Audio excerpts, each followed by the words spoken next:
신약성경 79페이지 마가복음 14장 22절에서 31절까지 우리 한 목소리로 함께 봉독하겠습니다.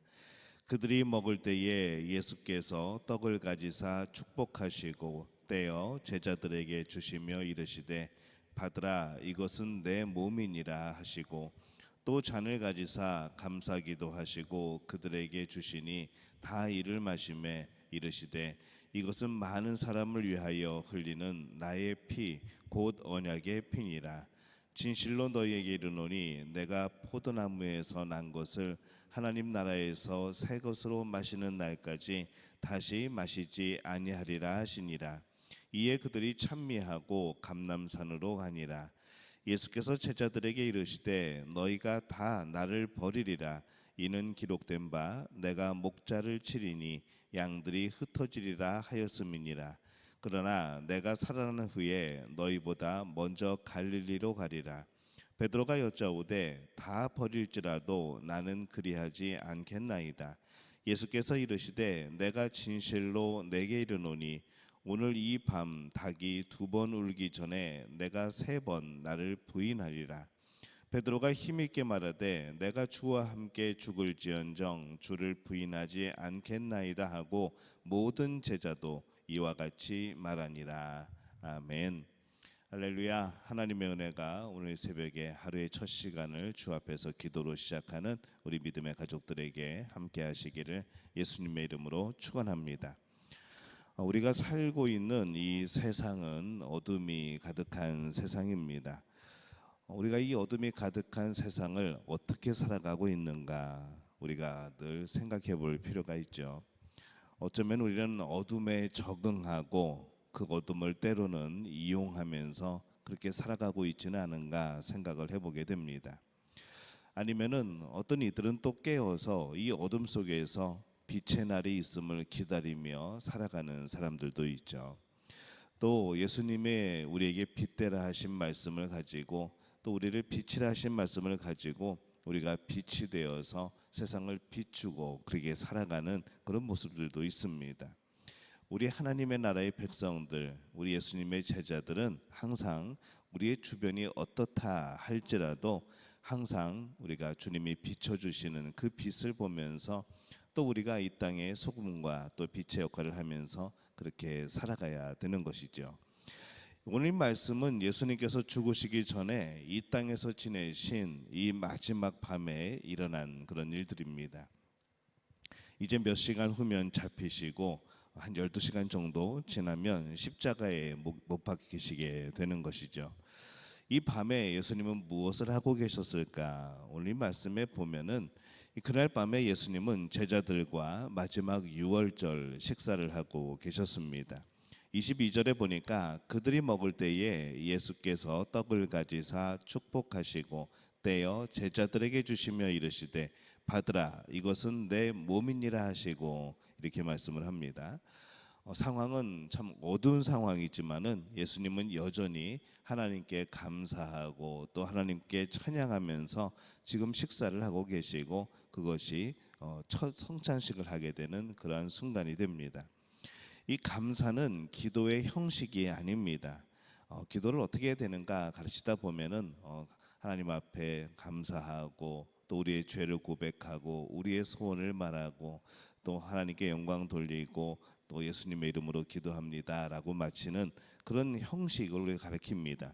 그런데 이 감사는 사실은 기도의 형식이 아니라 우리의 모든 삶의 자세여야 되는 것이죠. 지금 예수님이 유월절 식사를 하고 있습니다. 이 유월절 식사는 하나님께서 이스라엘을 애굽의 종살이에서 나오게 하실 때부터 시작이 되었죠. 출입문 좌우 기둥과 위쪽 틀에 양의 피를 바른 집은 장자의 죽음이 넘어갔습니다. 그 피를 바르지 않은 애굽의 모든 가정들은 다 그 첫째가 죽게 되죠. 그 피를 바른 이스라엘 가족들은 장자들이 죽지 않았으니까 그들은 유월절을 지킬 때마다 이것을 생각하며 감사하고 기뻐하고 하나님께 영광을 돌렸을 겁니다. 근데 이 예수님의 성찬식에 참여한 제자들은 이 가슴 벅찬 기쁨은 없었습니다. 그들은 이 어두운 밤에서 이 어둑한 그런 등잔 밑에서 식사를 하고 있었을 뿐인 것이죠. 그들은 알지 못했죠. 지금 이 순간이 어떤 순간이라는 것을. 하지만 그때에 참 놀라운 일이 벌어지고 있습니다. 출애굽 때의 그 6월절에 그 사건보다도 더 놀라운 구원의 사건이 지금 펼쳐지고 있는 겁니다. 예수님이 빵을 들고 이것은 내 몸이라 하십니다. 이 6월절에는 어린 양을 먹었습니다. 그러나 지금은 만물의 주 대신 예수님의 몸을 먹게 되는 것이죠.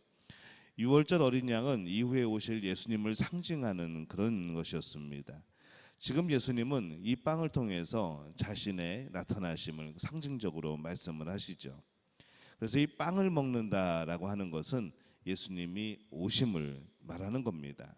영원한 구원을 말하는 것이죠. 자신이 구원을 얻는 겁니다. 영원한 구원을 얻게 되고 생명을 얻게 되는 것이죠. 그렇다면은 이 생명을 얻고 영원한 구원을 얻고 예수님과 더불어 예수님이 내 안에 오심을 경험하는 이 순간은 참 감격이고 놀라움이 있어야 되는데 지금 상황은 그렇지 않습니다. 예수님이 친히 베푸시는 그 성찬식에서 제자들은 그 감격을 누리지 못하고 있는 것이죠. 오늘날 우리들은 이 성찬식의 모든 배경을 이렇게 알고 있습니다. 그러면 우리가 이것을 생각하면서 이 제자들이 그때는 깨닫지 못하였던 이 성찬식의 기쁨과 감사, 그것에 우리는 더 감격함으로 참여를 해야 되는 것이죠. 자신의 몸을 주심으로 우리에게 영원한 생명을 주시는 이 예수님의 구원을 진실로 믿고 따르고 그것을 받아들인다면은 우리의 이 성찬식은 정말로 가슴 벅찬 그런 성찬식이 되는 겁니다. 이 성찬식은 자신의 몸을 주셔서 영원한 구원을 주신 예수님께 진심으로 감사하며 나누는 그런 시간이 되는 것이죠. 6월절을 통해서 이 출애굽을 한 백성에게 하나님께서 시내산에서 언약을 주십니다. 24절에 보면은 이르시되 이것은 많은 사람을 위하여 흘리는 나의 피 곧 언약의 피니라 이렇게 말씀을 합니다. 예수님의 피는 생명이 없는 이들에게 생명을 주시는 하나님의 사랑이고 하나님의 능력이신 겁니다. 이제 예수님께서 성찬식을 마칩니다. 25절에서 26절에 보면은 진실로 너희에게 이르노니 내가 포도나무에서 난 것을 하나님 나라에서 새 것으로 마시는 날까지 다시 마시지 아니하리라 하시니라. 이에 그들이 찬미하고 감람산으로 가니라 이렇게 말씀을 합니다. 이 내가 포도나무에서 난 것을 다시 마시지 아니하리라라는 말씀은 이후에 주님이 포도주를 마시지 않겠다는 그런 의미가 아니라 이제 이 땅에서 마지막으로 마시게 된다는 그런 말씀이죠. 이제 영원한 나라에서는 하나님의 나라에서는 그것이 우리에게 영원한 생수로 영원한 샘물로 생명의 샘물로 우리에게 주어진다는 것을 말씀을 하는 겁니다. 지금 예수님의 죽음을 말씀하시는 것이죠. 이 마가복음 14장은 사람들이 예수님을 버리는 모습들이 나온다고 말씀을 드렸습니다. 27절에 보면은 예수께서 제자들에게 이르시되 너희가 다 나를 버리리라. 이는 기록된 바 내가 묵자를 치리니 양들이 흩어지리라 하였음이니라 이렇게 말씀을 하죠. 이 마지막 6월절 식사를 마치고 감람산으로 올라갑니다. 그런데 제자들이 예수님으로부터 정말 놀라운 소식, 깜짝 놀랄 소식을 듣게 됩니다. 너희가 나를 다 버리리라 하시는 것이죠. 이 도대체 무슨 말씀일까요? 이 제자들은 자신이 예수님을 버리게 될 것을 상상도 하지 못했습니다. 베드로가 먼저 말합니다. 베드로가 여짜오되 다 버릴지라도 나는 그리하지 않겠나이다. 그때 예수님께서 구체적으로 말씀해 주시죠. 30절에 보면은 예수께서 이르시되 내가 진실로 내게 이르노니 오늘 이 밤 닭이 2번 울기 전에 내가 3번 나를 부인하리라 라고 말씀을 합니다. 베드로가 아주 강하게 말하죠. 베드로가 힘있게 말하되 내가 주와 함께 죽을지언정 주를 부인하지 않겠나이다 하고 모든 제자도 이와 같이 말하니라 이렇게 말씀을 합니다. 지금 베드로가 거짓말을 하는 것이 아닙니다. 제자들이 또 거짓말하는 것이 아닙니다. 그때 그들의 생각에는 예수님을 부인한다는 것은, 예수님을 버린다는 것은 생각도 못했던 일인 것이죠. 그러나 놀랍게도 그들은 너무나 당연한 이 일들을 지켜내지를 못합니다. 결국은 다 예수님을 버리게 되죠. 우리는 분명히 예수님을 버리는 지금 이 제자들의 신앙에 머물러 있으면 안 됩니다. 어떤 상황에, 어떤 우리의 고난에, 어떤 우리의 그런 어려움에 대해서 예수님을 버리게 되는 그런 신앙이 되어서는 안 되는 것이죠. 지금 우리의 믿음은 확실히 제자들보다 혹시 더 그 믿음이 더 앞서야 되는 그런 자리에 우리는 있습니다. 어쩌면 오늘 이 말씀의 제자들처럼 우리도 주님을 버릴 수가 있을지 모르겠습니다. 그때 여러분 꼭 기억하시기를 바랍니다. 주님은 알고 계셨던 것이죠. 그리고 지금 알고 계시면서도 그 제자들을 사랑하시는 모습을 또 발견하면서 그 모습 그대로 우리를 사랑하실 거라는 겁니다. 우리의 약함을 알게 되었을 때 여러분 절대로 절망하지 마시기를 바랍니다. 예수님은 이 땅에서 마지막 밤을 보내실 때 매우 어두운 그런 상황이었지만은 그 어둠을 보지 않으시고 영광을 보셨습니다. 제자들의 지금의 불신앙이 아니라 이후에 그들이 성령을 받아서 순교하는 그때까지, 그 믿음까지를 보시고 계신 것이죠. 또한 그 이후에 새하늘과 새 땅에서 그들과 함께할 그 잔치의 그날을 지금 바라보고 계신 겁니다. 그래서 여러분 성찬식에 참여하게 될 때에 영원한 구원을 기억하면서 감사하는 그런 성찬식이 되어주시기를 바랍니다. 그것은 너무나 큰 감격이고 너무나 큰 생명의 축제인 것이죠. 예수님의 피의 언약은 우리를 구원할 힘을 가지고 있습니다.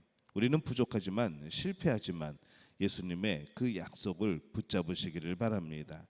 성찬식에서 아직 구원의 감격을 느끼지 못하였어도, 아직 믿음에서 실패하는 모습이어도 어둠을 보지 말고 늘 빛을 바라보시기를 바랍니다. 주님의 그 보혈의 피에 매달리는 것이죠. 우리는 실패하여도 주님은 성공하십니다.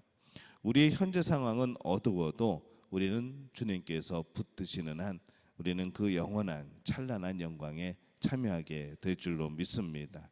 오늘 예수 그리스도를 기억하면서 그 보혈의 능력이 나에게 임하였음을 고백하는 우리 믿음의 가족들이 되어주시기를 예수님의 이름으로 축원합니다.